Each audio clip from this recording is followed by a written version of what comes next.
Clauses in English. A clause is the basic unit of grammar. A clause must contain a verb. Typically, a clause is made up of a subject, a verb phrase, and sometimes a complement. Every complete sentence is made up of at least one clause. Michael bought a new computer. One sentence, one clause. The house was big, but it was old.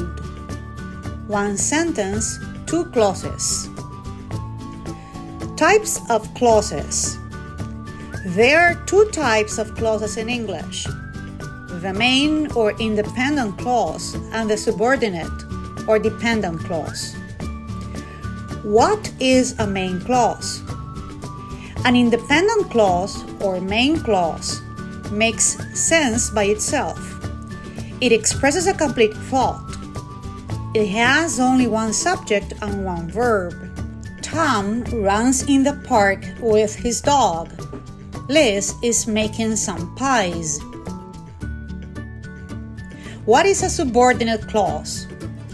A dependent clause or subordinate clause does not make sense by itself.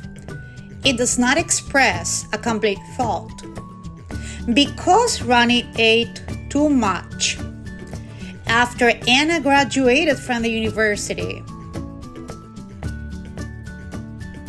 A dependent clause usually begins with a subordinating conjunction, a relative pronoun, or some other word that causes it to become dependent.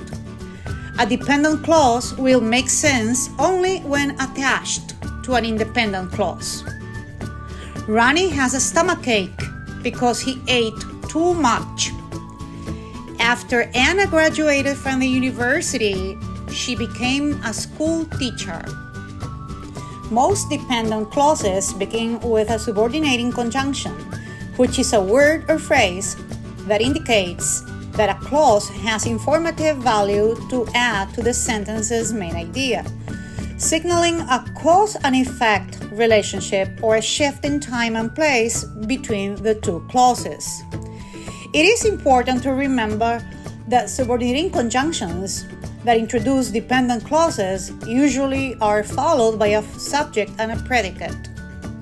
Since Robert got low grades, his parents were very angry.